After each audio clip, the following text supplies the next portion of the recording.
Ladies and gentlemen, you are watching Concert Junkies, Rob and John. Oh yeah. And we're live. Excellent. Would you like to introduce yourself, sir?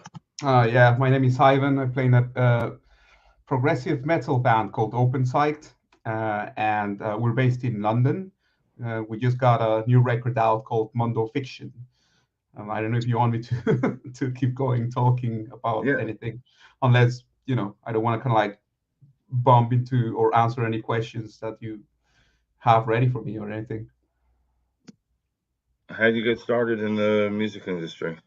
Well, it started as basically a group of friends making music, as it usually happens in school. The band functioned in Colombia, South America, for a few years, and then I moved to London back in 2012, which was basically like starting from scratch. We put out a mini album called Ulterior Motives, which came out in 2015, if I remember correctly.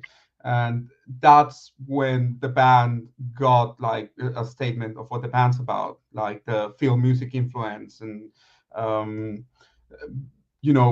songs that sounded like maybe scenes from a film, if you will, like the music you would hear in a car chase in a 70s crime film, or like the villain theme in a horror movie from the 80s or something like that. So we had that kind of like identity more or less cemented on that last record. And now with the new one, with Mondo Fiction, which is the last album, the Opensight sound is there, but we had the opportunity to do a proper album statement, 11 songs, and a full length one. Apart from that, we've been live. The live stage is very important for us. We've been playing mostly around the UK, and we were about to start playing Europe back in 2020, and we couldn't do it due to obvious reasons.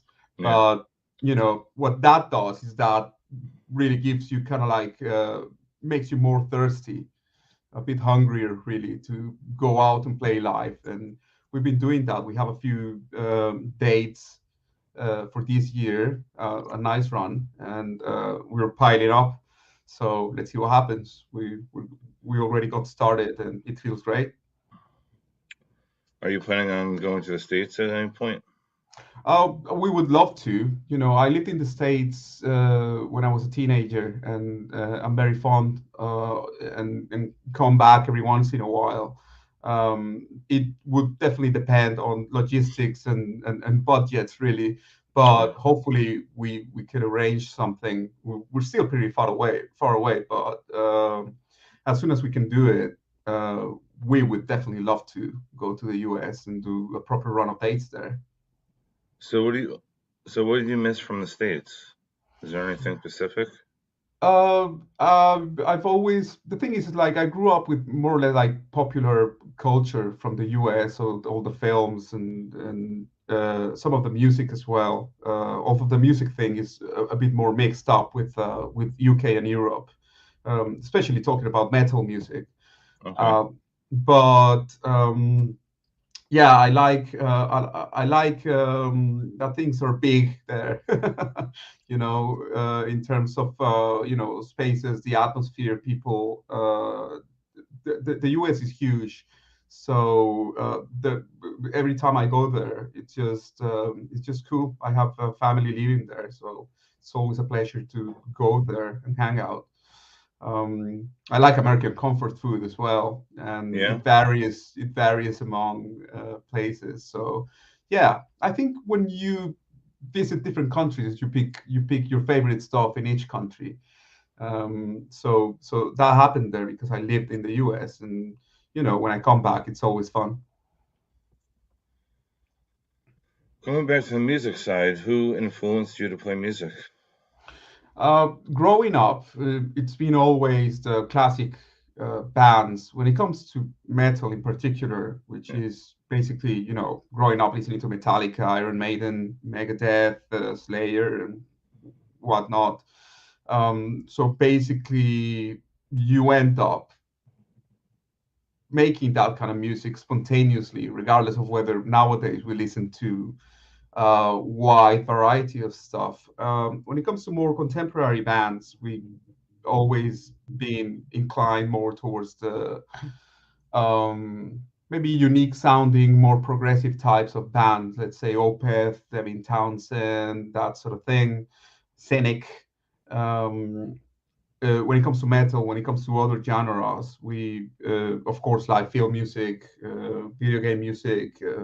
Ennio Morricone, who did the westerns, and people are familiar with his music because of Metallica using the Ecstasy of Gold to open their shows, and yeah, film music, but mostly in the kind of like 60s, 70s uh, horror film, crime film, genre film. Yeah, Ennio Morricone and Goblin, who did uh, the Italian horror films from the 70s and so on. So it's a mixture of influences uh, from metal and outside of it as well.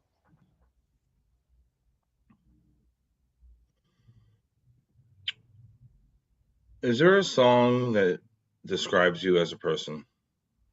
A song that describes me as a person. I don't know, but there, you, when it comes to music that I grew up listening to, uh, talking about like bands that you grew up like Metallica, there's one song that I really resonate with would Okay. be uh, Wherever I May Roam, which has a really Okay. cool spirit. The anywhere. It's that sense of freedom, that sense of adventure. Definitely, if I had to pick a song that lyrically is inspiring in that sense, it would be that one.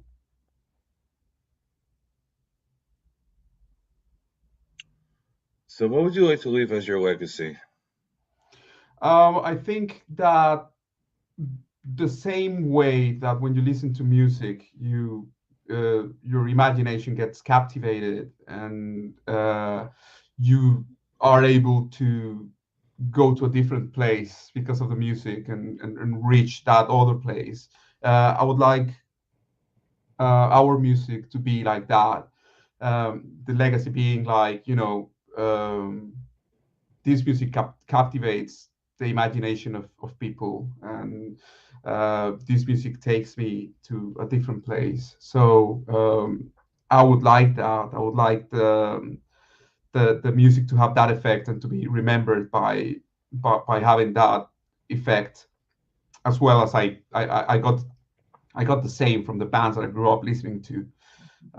So I think legacy is about that. Legacy is about, you know, um, when you are touched deeply by music, you want the people who listen to your music to be touched deeply by it as well. And I think that's what legacy would be about.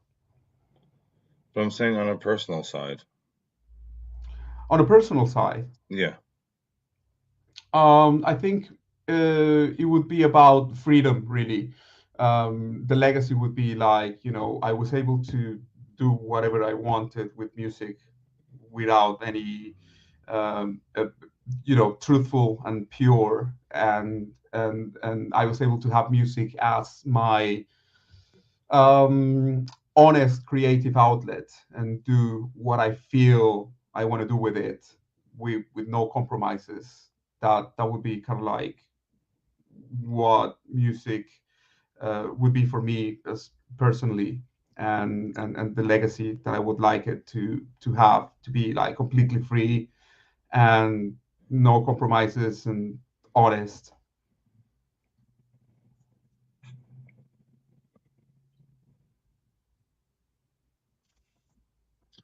From your first song you ever written till now, you see self growth?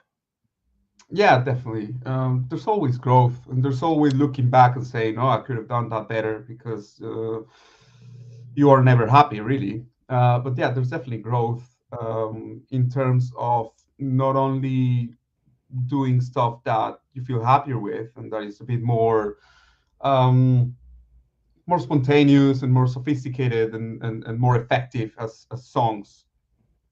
I like music that is effective, music that has an effect, that is not like, okay, this riff is cool, or that part is cool, or this guitar solo is cool, but more about like, this song, this group of parts work well with each other and are effective, and it has a good narrative. The beginning of the song is hello, and then you get a climax, and the song is well crafted, and then the ending of the song is an ending credits kind of thing, and a proper goodbye. So yeah, there's definitely been an evolution, and I think, like I said, you always look back and you're never happy. So I reckon that's one of the reasons you keep writing music and writing songs and writing songs and writing songs. That's what we do, I guess. So when you're writing a record, how do you choose what's going to be the first song, what's going to be the last song, or what's going to be the bonus track? Um, it's more or less the same thing, when you have to start with, or not you have to, but I like to start with a bang, right? To do something that a song that maybe is a bit more succinct and concrete when it comes to explaining what the band is about. If anybody hasn't listened to the band before, then you put a song that it's more of a short statement saying like, okay, so this is what the band's about, and then you develop into giving them a journey, and then at the end you also finish with a bang. But I also like uh, to emulate the vinyl experience sometimes, because you start with a song that is a good intro, which is you start with a bang, and then you do some experiments on the way, and then when you are around halfway through the record, then you put another song that could be a good intro as well, to start kind of like the second part of the album. So that's more or less what the approach that we've taken with our records. So it's pretty much storytelling. Definitely, yes, yes. I think that's a perfect word. Storytelling, in on an album or on a song, or on a show. There's always the narrative is very important to us.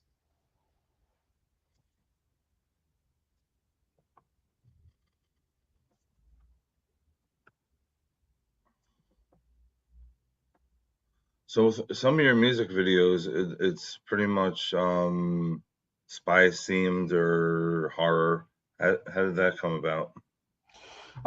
Well, the videos was something that I always wanted to have, videos that were referencing films, and bands have done some of that,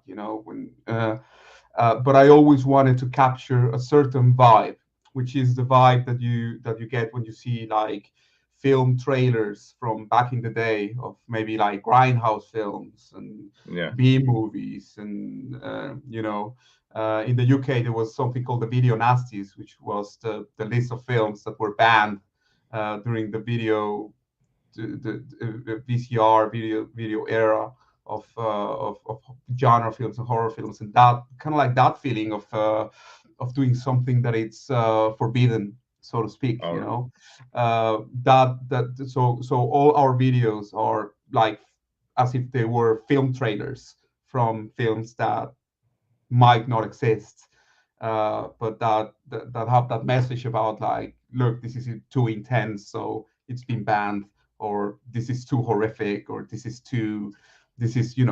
prohibited, this is forbidden, and that feeling kind of like goes hand in hand with what heavy metal used to be about, in the 80s. Teenagers kind of like buying Merciful Fate records or Ozzy Osbourne records or Iron Maiden records, and feeling that they were doing something that was forbidden, and that was kind of exciting. So I thought it was something that would be interesting and fascinating to do with the videos, even though we're in different times, but it's just fun.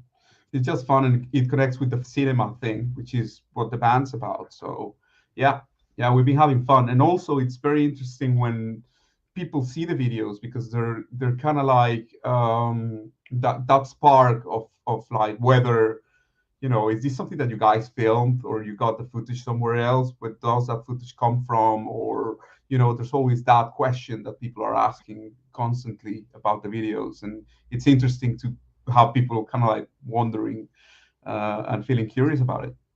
Are they stock Some of them videos? are, yeah, some of them are. Some of them are a mixture of stuff, and some of them are things that we repurpose really, like maybe like a public service thing that looks like that it could be a film.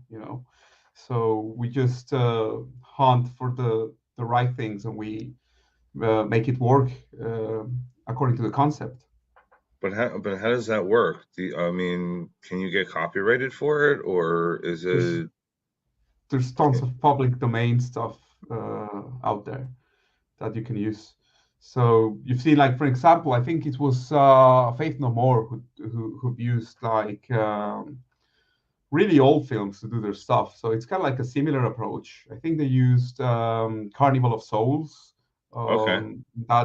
Those movies are like way too old to and have become part of the public domain. So there's stuff. There's other stuff that you can kind of like research and make it work according to the concept. So yeah, sometimes it takes a while to find stuff that you can use, but once you find it, and it's then the second bit of like making it work and making it work for the particular song and the concept. Do you have to give credit for public domain? Sometimes you have to. It depends, but normally you should it should be fine if it's something that it's public domain. There's different kind of like categories with that, so it's kind of like you need attribution, some of them don't, and so on. So you have to act accordingly. Also, it'll tell you if you have to or not. Yeah. Also, when it comes to like platforms and all that, there's already like systems in place. So if there is if there is something that the system will tell you right away, so you Okay. could test beforehand, and if it works, that's fine. We've been in cases where like there's stuff that we cannot use or and so on. But it's the same thing. It's just as doing a cover song. Um, Before doing a cover song, you basically you cover yourself and get the licenses, and that way you can roll with it. Otherwise, the streaming platforms are going to be Yeah. uh, yeah, asking questions about it. Speaking of cover songs, is there one that you're thinking about ever doing? We've done a James Bond track in this last record, which was more or less the bonus track, and it was the theme for the James Bond film Thunderball, which is really like it's epic and bombastic, and it has that vibe and our favorite Bond song. So we picked that one. Now I reckon we will be doing some. There's no plans on doing anything, but if we end up doing maybe uh, what you call a B-side or an extra track or something like that, that would be a cover song. I reckon it would be more of a horror related one, which is something that we would like to explore a tiny bit more. But horror in the old school, let's say, kind of like John Carpenter vibe, or either John Carpenter vibe or a more of a like Italian giallo kind of murder mystery vibe. with you know the metal stuff, but with the horror synth on top would be kind of like something that I would be really attracted to doing.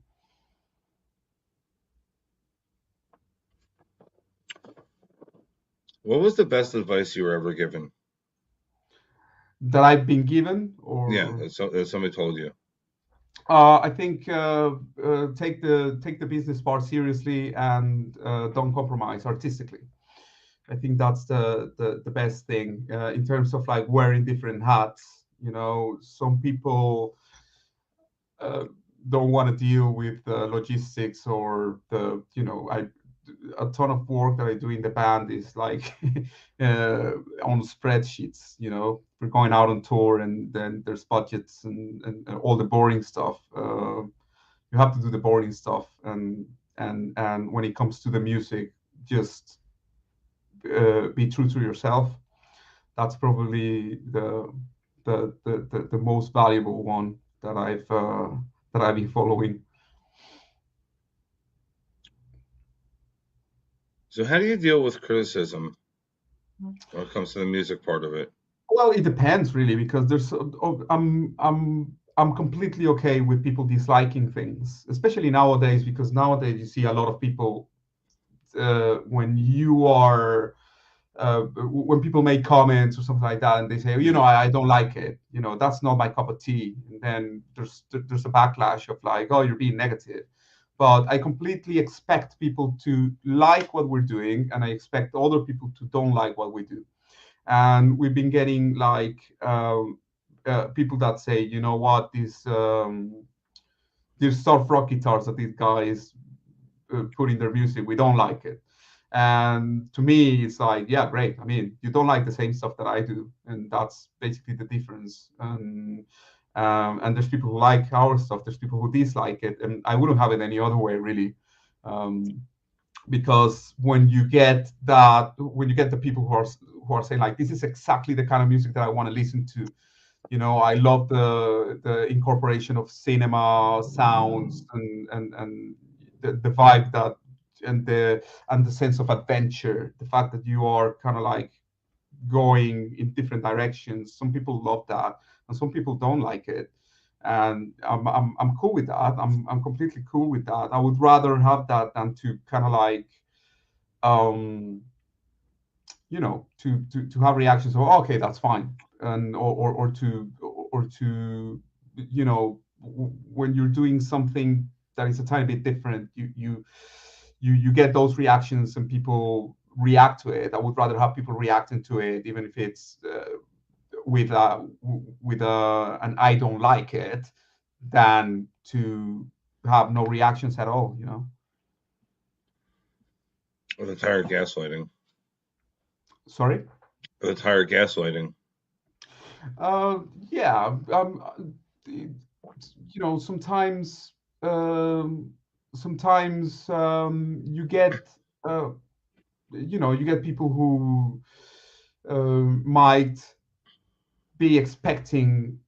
There's I think it was the Michael from Opeth who was talking about, like, sometimes metalheads are expecting their Happy Meals, and if something changes, they are a bit disillusioned by it. And I think it would be a good analogy, really. And when I'm listening to new music, I know what I like and so on, but sometimes I don't know what I like.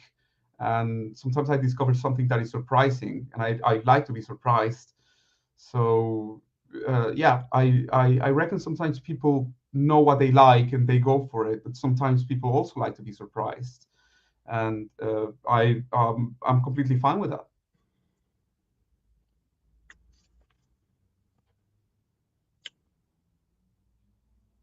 Desert island scenario. What is the top 5 CDs you bring with you?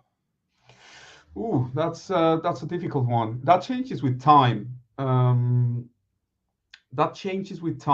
But there's tons of them.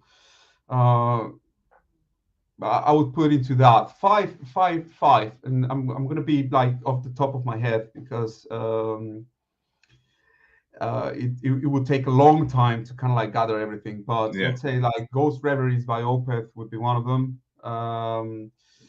Uh, there's kind of like a jazzy, creepy record by uh, uh, David Axelrod called Songs of Experience. I will take that one. Um, I would definitely take an Iron Maiden record. Let's say Seven Son of a Seven Son Okay. by Iron Maiden. I would also take, let's say, I would take a record that I grew up with, which is Testament's Live at the Fillmore. I would take that one. Okay. And is that four? How many? How many I got now? I think you have one Um, more.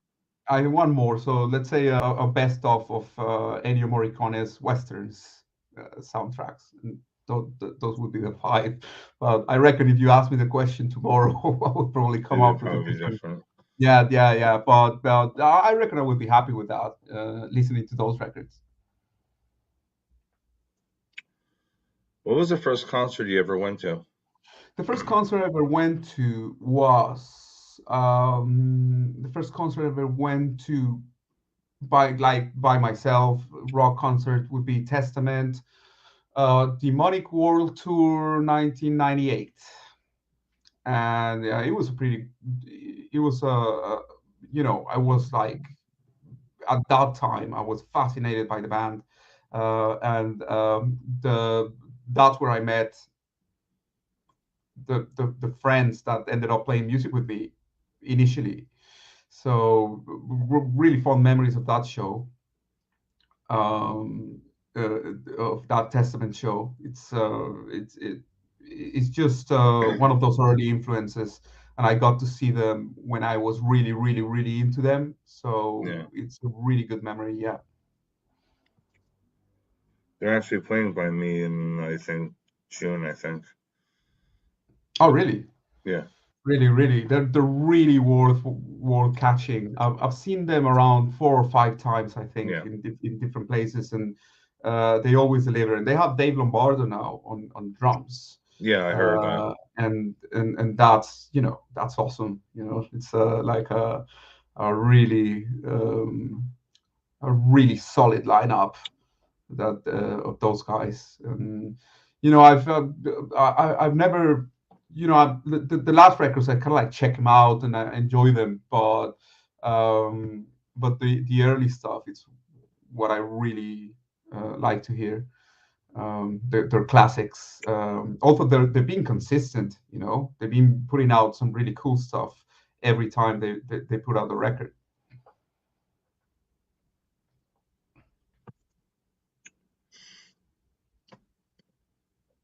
I'm gonna throw another hard one at you. Okay, cool. Go for it. Last Supper scenario. Who's your 12? Last Supper, as in who am I gonna hang out with?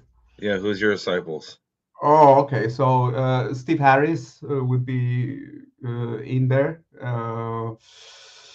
Who else? Who else? Who else? Yeah, I got an Iron Maiden guy, so I need to Hmm. have other people in there. Let's say Hetfield would be cool to hang out with. Okay. Um, 12 people. Okay, so I have to You have 10 maybe more.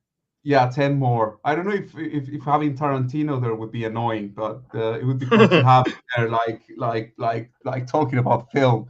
So maybe the other guys would be a bit annoyed by the intensity of his persona, I guess.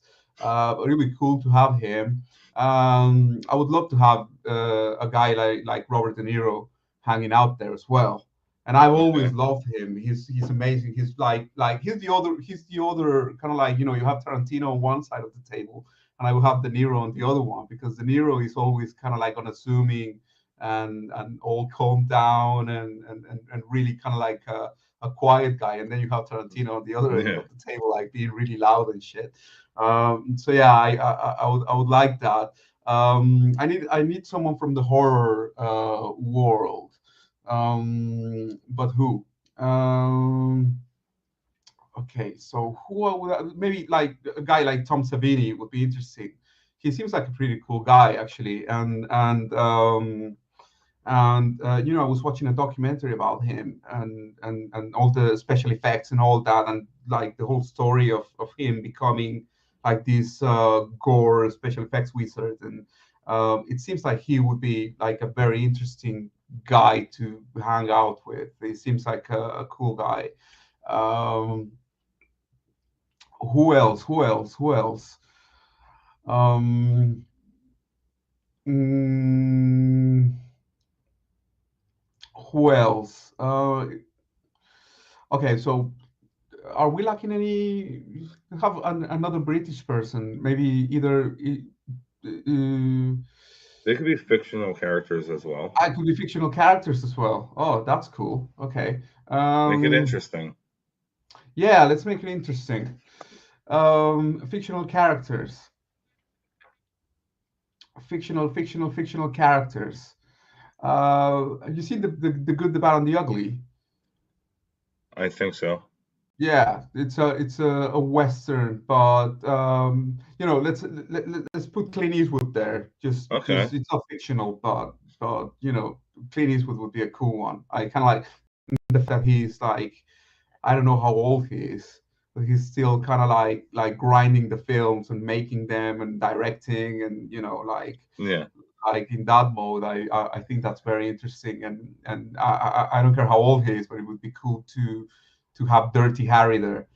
Oh, you know what? Clint Eastwood, Dirty Harry would be a fictional one.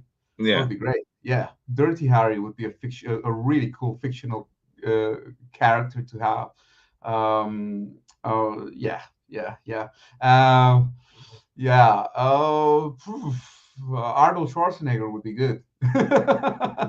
Now you're talking about like one-liners. It would be like, I don't know. It's becoming a bit chaotic because you have like Schwarzenegger on one side doing one-liners, or the "I'll be back," or consider that a divorce or whatever, and then you have on the other side Tarantino talking about old school cinema, and then there's like Dirty Harry, and how many I got left? Can I pick more people? Sure, go ahead. I've always been a Batman fan when I was growing up. So Okay. I'm looking forward to see the new Batman film. But I think the Heath Ledger's Joker Yeah. would be a cool fictional character to have there. Maybe tied up so he doesn't murder people, but he would be an entertaining guy to have there. Maybe he would wear the nurse outfit, and I don't know. That would be amusing, I think. If we get out of that alive, it would be good to have villains. I like villains. So Okay. so him and who else? A Jack Nicholson character would be good. So we already have one Joker. We cannot have Jack Nicholson's Joker. But maybe do you remember The Departed?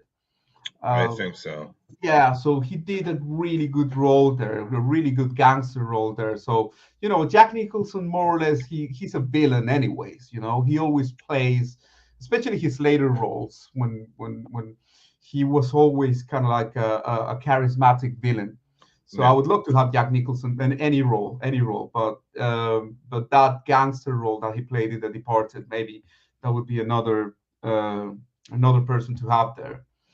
And what else? Who else? I have kind of like 10 people already, right? Something like that. Yeah. I kind of like lost count. You have I to lost. pick one. You have to pick one female though. Oh, that's true. Yeah, Your Lady that's Magdalene. true. I would, Madonna. I would have her. Okay. Yeah, definitely. Madonna would be my pick. The younger Madonna. I would have the late 80s, early 90s Madonna. Okay. Or the mid 80s Madonna. The Material Girl Madonna, or the more. Who's that girl? The around that time. That's after Material Girl, I think. It's more late 80s. Yeah, Okay. a late 80s Madonna would be Okay. interesting. Yeah, it would be interesting. And Yeah, I've read a couple of Madonna biographies, and I find her fascinating. She's really cool. I think the newer Madonna I'm not a huge fan of, but yeah, definitely. And I think that was triggered by Reservoir Dogs. Do you remember in the Okay. first scene in Reservoir Dogs that we're talking Yeah. about like Madonna songs and stuff like that? And you know, you're watching that film and you're like, yeah, there's kind of like a couple of Madonna songs, but they were talking about stuff, and you know, it kind of like your curiosity starts like, you know, I don't remember how Borderline sounds like or anything like that, but then it's more about like if I have her there in the Last Supper thing, it's more about like insights and career and this Yeah. kind of like unbreakable determination approach to things, which I find fascinating in someone like her or someone like Schwarzenegger. I read his biography and his whole approach is very, very inspiring. Actually, it's really cool. And who else? Who else? Who else? Who else? I forgot her name, but do you know this lady who is like a bass player that's one of the oldest session musicians ever, that she's played like in iconic records, and I forgot her name, and I was kind of like look her up recently because I think there's a documentary that's being made of her, and she's a bass player and a guitar player, and she's played like, because it's like the unsung heroes of music, the hired guns and so on. There's a documentary called Hired Gun, and she's in there for a tiny bit, but I think they're doing something about her only. So I know you're that, talking about. I can't think of the name either. yeah, yeah, it's one of those people that's being kind of like rescued and given the proper credit that she deserves, really. Um, and that happens a lot with session musicians that are not really in the spotlight and have done like legendary records. So that would be an interesting conversation as well. That would be an interesting conversation for sure. I think I have 12 or Yeah. 13, What would you have? lucky Yeah. number. Yeah. What would you have on your menu though? I think it would be a mixture of different cuisines. There would be definitely like different options of Mexican food, Mexican food, Italian food, and American comfort food, with an emphasis on Texas barbecue, I would say. What's your favorite American food? Comfort. uh, I don't know. I love hamburgers. I always kind of like when I cannot decide about um, a food, I would definitely go into a good burger. You know, simple, direct, and Yeah. delicious.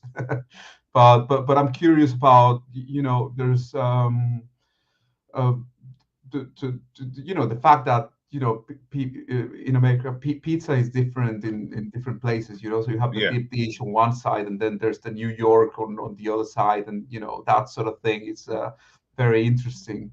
And being a fan of American comfort food is something that I like to explore when I go there.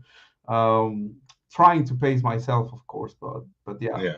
yeah. So that would be on the menu, like an Italian, Mexican, American comfort food, and you know what? Maybe Spanish tapas would be also in there, maybe as an appetizer thing, which is always fun. I travel to Spain often, and they always give you these really really nice bites and tapas to eat, which is a very kind of like a very like a very nice gesture. The fact that you go into a bar and then you ask for a beer, and all of a sudden there's like, whoa, cheese or ham or these very nice things that appear there out of the blue. So yeah, that would be you know, it's difficult to decide on music Yeah. or people to hang out with, or food, because so many options. So every episode I do this. You can flip it on me. You can ask me a couple questions. Great. Okay, so let's do some of the same stuff. Okay. Favorite food, and if you can maybe pick a top 5. Is that too much, or maybe No, a top 3 and rank it? I'm with you with the hamburger and French fries. I'm very simple. I'm a very simple person. Probably dessert wise, probably carrot cake, cheesecake. And I guess beverage wise, beer and whiskey. Beer and whiskey. Yeah. What type of whiskey? I like Jack Daniels. I like Johnny Walker. Very simple. So you mix between you it depends on the mood. You It would depends on the go, mood. yeah, so you would go with bourbon or scotch, basically, according to Yeah. your mood. Yeah. Cool. Awesome. But would you say that you drink one more often than the other? Like you go with Jack Daniels more often than you would drink something like Johnny Walker or something like that? It really depends on where I'm at. Hmm. Do you mix it up with something or straight? Jack and Coke and just Johnny Walker by itself. By itself, not even ice. It really depends on where I'm at. If I know the bar has good ice, I have it with ice. If I know it's crappy ice, I just drink it straight. What's the difference between good ice and crappy ice? If you know the establishment cleans their ice machine and everything, the standard stuff, you can taste the difference. You know People what? don't realize you can taste the difference if it's the machine's cleaned or not, or same thing with beer. You can tell if the lines were cleaned or not. I have a thing about, like, when they give you a beverage and they put lime wedges Yeah, or lemon wedges and stuff like yeah, that. It's kind of like, I would rather have it without it, because you don't know. yeah, exactly. Like Yeah. So, let's say the records, favorite records. we Do we do a top 3 or top 5? could do the top 5. I gave you top 5. Yes, give me a top 5. All right. First of all, I'm gonna have to say greatest hits of Korn. Okay. I'm gonna have to say Pearl Jam 10, Seven Dust, greatest hits. That's 3. I'm probably gonna say Nirvana, the acoustic from New York. Unplugged. Yeah. That had the unplugged that had everything on there, Mm-hmm. and probably Korn Unplugged. I didn't know Korn had an unplugged. It's an acoustic, yeah. It's Oh, not just cool. it's not just acoustic. It had, what do you call it? They had a song with Amy Lee on there. They had, what do you call it? The lead singer from The Cure. It was an amazing album. Cool. Did you get 5 then? I believe that's 5. Yeah. Cool. Now, films. Shoot. I'm gonna have to say Mallrats. Oh, okay. Probably Chasing Amy.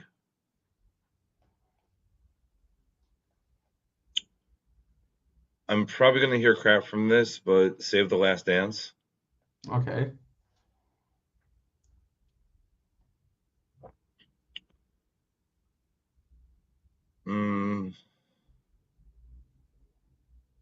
Probably Gone with the Wind. Gone with the classic.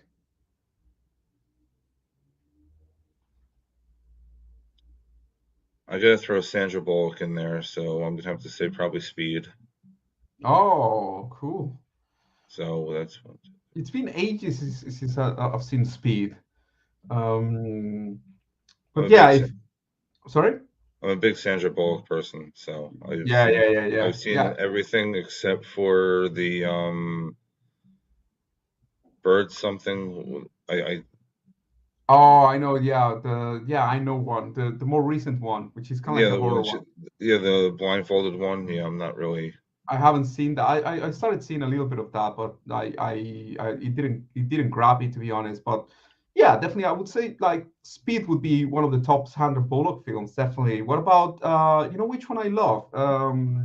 Demolition Man. Okay. That one's really cool. And she's great in that one.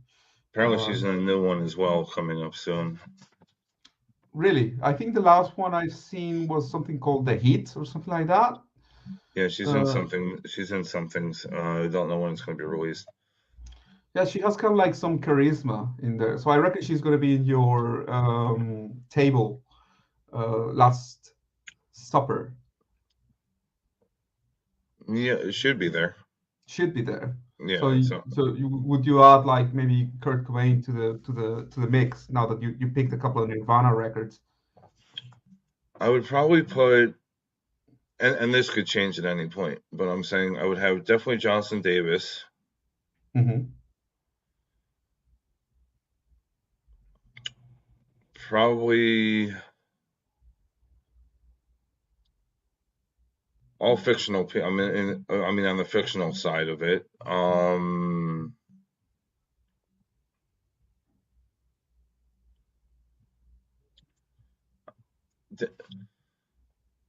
Yeah, definitely Sandra Bullock would be there. Definitely Kurt Cobain would be there.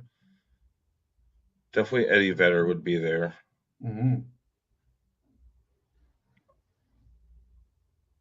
Johnson Davis would be there. That's 1, 2, 3. That's 4.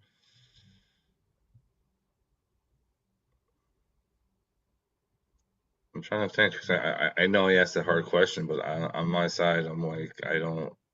But it's interesting conversation, It's I would definitely throw Tupac in there. oh, okay. Definitely Tupac would be there. Cool. You have like okay, so you were talking about that. You were talking about like more more rats. Do you have like anyone from there? Or, like you were talking about your favorite film. So do you have people from your favorite films in it on the table? I mean, Actually, probably not. okay, I'm more music than I am anything else in this world. that makes sense. Yeah. Like I mean, I can go days without having a TV on or anything. I would rather have music in my life than anything else. Mm. That's my escape. If that makes any sense. Like I Yeah. don't. I mean, it makes perfect sense to me, especially when you were talking about, when you were asking me about the whole, do you say that the legacy aspect and Yeah. the effect that music has on people, the fact that it can really take you to a different place, and that definitely happens when someone like you says, like, you know what, music is my escape, music is my main thing. Really, it makes perfect sense. And Like people can read books and whatever I mean they could read books.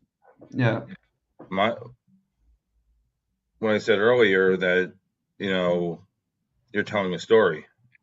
exactly, the Mu- narrative. Music is my story. Pen and paper is great, but I'm saying I like to listen to audio stories. So I'm like, I could start from your first record to your last record. I got to know you. You know what I'm saying? Like, That makes perfect sense, especially when you're talking about, what's your legacy, and you see like like when you take an artist or a band or anything like that. You listen to them, and you get so involved in the music that you feel that you know them without seeing an interview. Sometimes you can get some of that author thing. You Yeah. get some sense of what who this person is, because of the way they write a song, or the whole vibe that they um, that they put in their music. So I agree 100%. It's more of the thought process. Mm, Like yeah,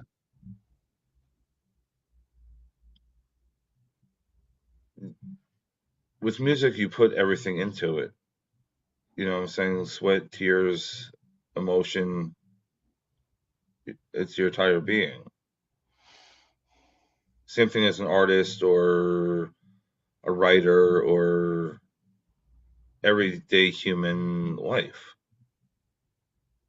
But yeah. you I you think you get to know the person. You don't know the person really, but you get to know where their mindset. If it's yeah, an if it's an angry record, you know they were going through some shit. exactly. And I think honesty is something that it's reflected in music a lot as well. Because sometimes you see when a musician is like 100% honest, and they are kind of like exposing themselves in what they do, then you get to see that, and that's very obvious. Um, you get to see the person, and that's when you know, like, okay, this is something. This person, they're living and breathing this. It makes perfect sense. It makes perfect sense. But that's exactly the records that are definitely worth it. The ones that have that honesty, and where it's really, really latent in there. Then you also have ghostwriting. That, what do you call it? People write amazing stuff, but something pulls them back of not releasing it themselves. Yes. That's the thing. It's just a different way of doing things, I guess. The fact that sometimes you collaborate with people. You Yeah, say, like, I wrote this, and uh, I think it's kind of like the same way a director would say, like, look, I created this character, and I created this character for you. It says to the actor, yeah. and I was, and you should perform this. And I reckon it's the same thing with music. It's like, um, if you sit me, if you sit me, if you sit me on a drum stool, I probably won't coordinate very well. But sometimes the sense of rhythm of your song, and you say, like, look, this is how it goes, and put a little bit of yourself in this performance, and then you get something really valuable, because it's not only one person's honesty there, but different people. And then you get that combination of, like, different band members uh, creating something that is greater than the sum of its parts. And you get these kind of like legendary lineups of the you know in a romantic way, the first Metallica lineup, or the legendary Iron Maiden lineup, or you know those kind of like combination of ingredients that makes something really special. Well, speaking of lineup, who's your top five you want to go on tour with? Oh, top five I would like to go on tour with.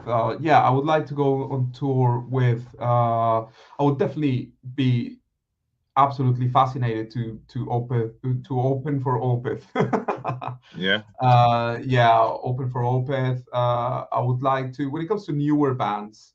yeah. Um, let's say Opeth. I think we would work well with someone with bands like maybe like Leprous or Hacken. That sort of kind of like free vibe.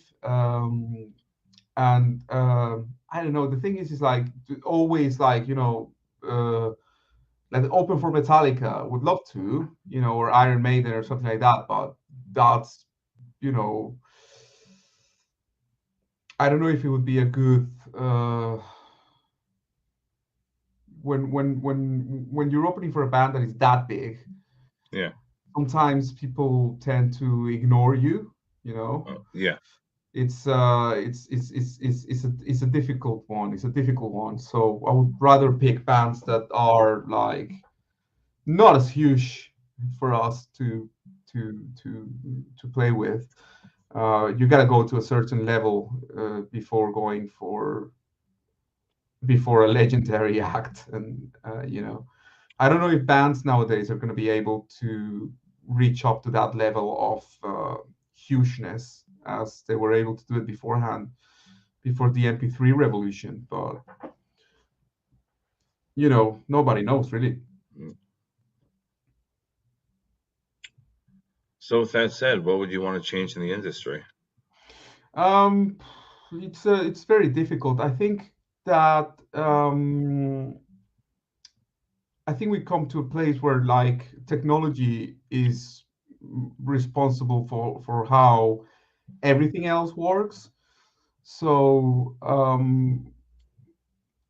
I think I think there's an upside and a downside to that. So one of the things I would change would be um, things becoming bite-sized chunks of content. You know, I'm about delving into like you were explaining before. I could spend a lot of time listening to music and delving into albums and delving into talking about music or film, you know movies, full length, and Yeah. albums and so on. And I would like to bring back that experience, which is happening to a certain extent with vinyl kind of like coming back and stuff like that.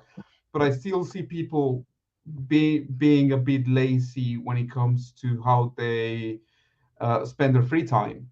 And I think it's more about human nature more than anything else that I would change with the industry being able to uh, do full length works again, as opposed to just like the 15-second TikTok thing. Okay.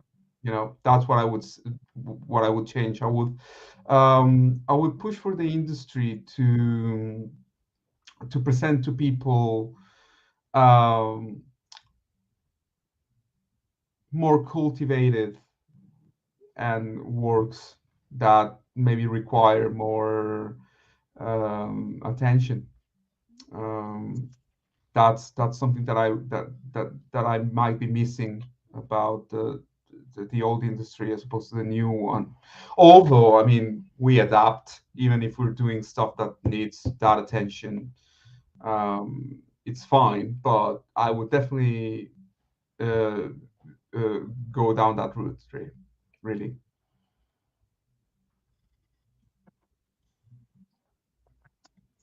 What would you change? What would I change? Definitely ticket pricing. Okay. Definitely the ticket pricing.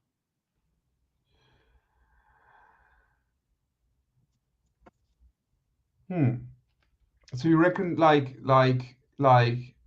you see it differently because, I mean, according to the records that you were picking up as your favorites, I reckon Yeah. you were kind of like growing up in the most like the late 90s or something like that. I was Uh, born in the 80s, raised in the 90s. Grace in the 90s, like I me. was I was I was born in 83. So Okay. Okay, so we're more or less contemporary, actually. yeah, going to see a show back when we were kids or young teens was, $10 ticket, $15 ticket, affordable tickets. Yes. Now, certain venues want $200 for general admission. I think that's outrageous. Yes. For a GA ticket, $200. God, it's just I mean, the Like, fact that they're not earning money, or that musicians are not earning money with record sales, it kind of like they say, okay, so we're gonna charge for the shows, and they kind of like make things that way, I guess. like I understand the pendulum here, but I'm not mentioning names because I will not. But if you haven't released anything in 10 years, 20 years, 30 years, and you're going back on the road, your ticket prices are, say, $1,000 for front row or whatever the case may be. I know everybody needs to get paid, and there's, the light guy, all the techs and everything else. $1,000 for front row. I don't see. I don't see it. But that's me. I'm not saying I'm a cheapskate. I'm just saying No. it's, what do you call it? You pay for what you get, but that's what. Yeah, it's the value for money is not really evident there, is it? It's just it seems way too high. I mean, talking to friends here, we go to shows and we pay in pounds, being in the UK, but Yeah. everything that is like 100 plus is outrageous. It's a bit like, hard, sometimes you do it, but normally the kind of shows, I don't know, who am I seeing?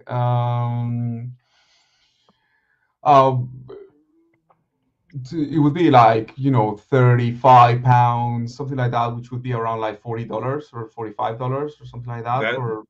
That's fine by me. Yeah, that's all right. I mean, that's all right. But when you're talking thousands of dollars, that's a whole different ballpark. Yeah, whole different thing. It's not like it's a festival that, what do you call it? You're seeing 20 bands. Yeah, but you know what? I think that's why festivals, especially around here in Europe and in the UK, are such a thing, and there's so many of them, because people would rather do that, would rather kind of like pay 250 or 300 for a 3-day festival, and you get to see like tons of bands and hang out with people and so on, and can be uncomfortable camping and whatever, but it definitely works. Or even the smaller stage people as well. Yeah, exactly. And the other thing about festivals is that you're able to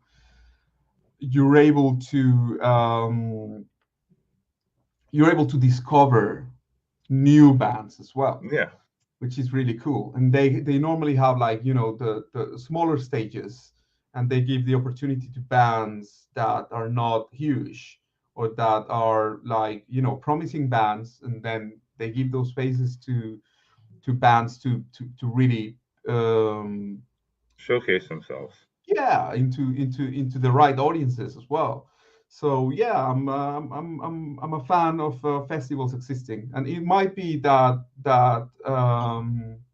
the industry goes more into those sorts of things, packages, as opposed to, okay, here's Kiss or whatever. It's more like, okay, here's a package of 5 cool bands that are touring together, and I think that would be fun, and something that me as a band, I would love to do. Let's get 5 bands and put them on tour, like the Clash of the Titans back in the early 90s kind of thing. So that would be cool. That'd be cool.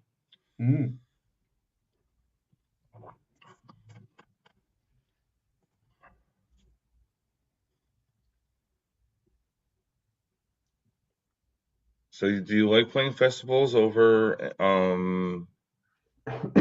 like intimate settings, or? I like playing festivals. Um, I like variety, really. Festivals are good, but logistically are a bit more difficult. Yeah. There's the sound checking quicker and hurry up and wait kind of vibe when it comes to festivals when you have tons of lineups and stuff. I Sometimes I like, we've been doing a couple of headlining shows, which is cool because you see the other bands play, and after you play, then there's no rush about, like, packing everything up Yeah. and so on. Sometimes I like to play and then enjoy the next band. Yeah. But sometimes, depending on my mood, I like to play last, and after playing last, to calm down and hang out, and that's about it. But I would love to play more festivals. That's for sure. Yeah, I would love, and not only when it comes to the experience of experiencing the festival setting as an artist, but also because I think it would be beneficial for the band to do something like that more often. Definitely, because of the reasons we've discussed, which is the audiences being more into it, and giving a chance to your band. It would be definitely worth doing it more for us. So at this time, what would you like to promote? At this point in the interview, Yes. yeah, so we're coming up with, so basically, first and foremost, the new album, the new album it's been out for a while. It's been doing good. We've had some really good reviews of it. There's a good there's I cannot announce it yet, but there is a big magazine giving us 10, a perfect 10 um, rate of the album. So if you haven't checked Opensight's Mondo Fiction, that's what I would like to plug. And if you haven't checked the videos, that is also another thing. I cannot really plug live performances to people in the US.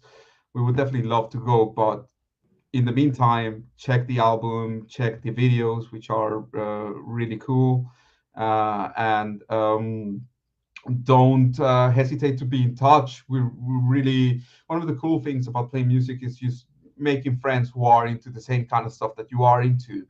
So we are on Instagram. So Opensight on Instagram. Make sure you spell the name right. This is Opensight.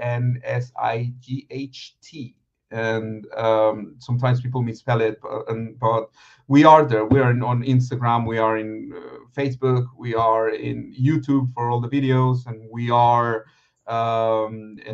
Twitter and whatnot. We are everywhere, and all the platforms. So if you use Pandora, we're there. If you use Spotify, we are there. If you hate Spotify and you like to support bands via Bandcamp, and we are there as well. So just stay in touch, send us a message, um, keep in touch with us, and we're happy to meet more people and to make new friends as usual.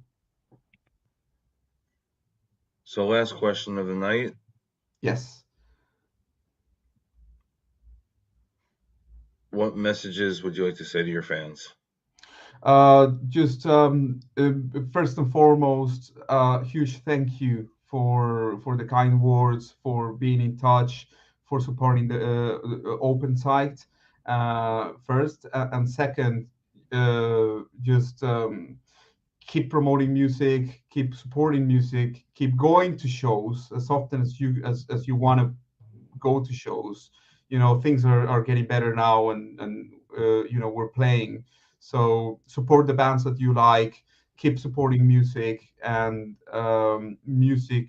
When you are kind to music, music will be exactly the same. Will pay back exactly the same with with making your life way better with with with great bands and great music to listen to. So just keep supporting the bands that you like. That's the main message. I would like to thank you for your time, Rob, thank you. Thank you. and I will Hopefully we can talk. do that again sometime soon anyways. My door is always open. Awesome. Awesome. We'll be in touch, and Thank you. anything you need, conversation about music, film, anything, but especially music, I'll be or will be happy to partake.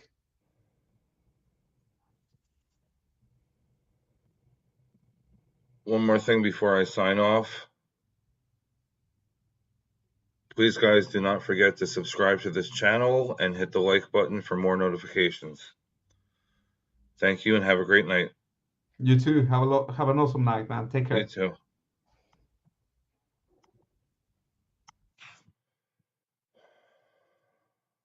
I have to piss.